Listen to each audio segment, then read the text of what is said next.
Le temps presse, évitons le stress. Allez,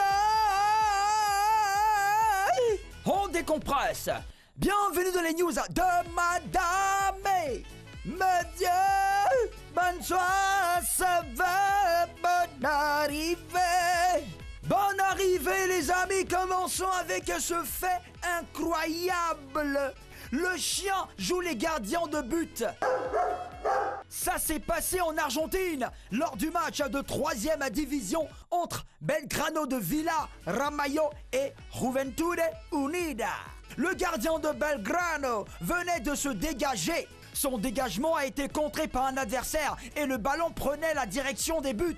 Les joueurs de la Juventude s'apprêtaient à crier « But !» Goal, goal, goal, goal, goal, goal, goal, goal, goal, goal, et à jubiler. Mais un chien a surgi de nulle part pour empêcher le ballon de franchir la ligne. Malgré ce sauvetage du chien, Belgrano a perdu par 3-0.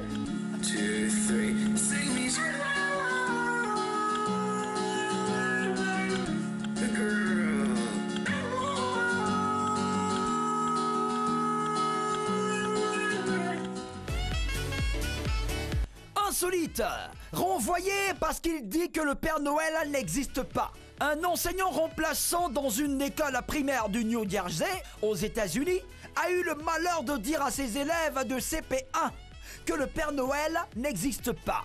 Après les cours, les enfants sont rentrés chez eux bouleversés. Certains pleuraient à cause de cette terrible nouvelle. Les parents d'élèves sont venus se plaindre à la direction de l'école et l'enseignant a été renvoyé. L'école a condamné le manque de jugement du professeur et a présenté ses excuses aux parents et l'agent. C'est l'un qui fait ça. C'est les parents là qui pèsent scolarité. Ouais, comme on le dit, toute vérité n'est pas bonne à dire, voilà. Allons en France, concours du pull le plus moche. Parmi les concours les plus bizarres du monde, il y a le championnat du monde du plus vilain pull. Cette année, c'était la 2e édition et ils étaient 300 candidats à s'affronter. Et les gens s'ennuient, hein? Les pulls les plus moches ont été récompensés dans plusieurs catégories.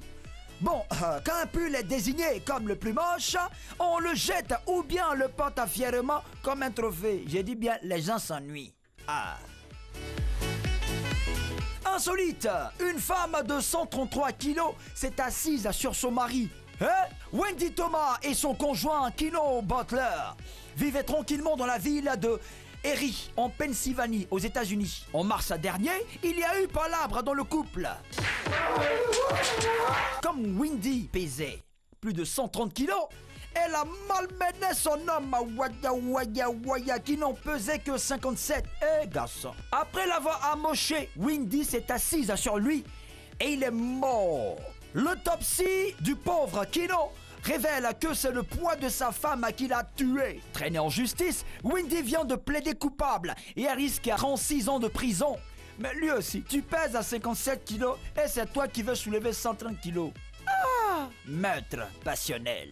Voilà, c'est tout. Le temps presse. Évitons le stress. Alors, on décompresse. C'était les news de Madame et Monsieur.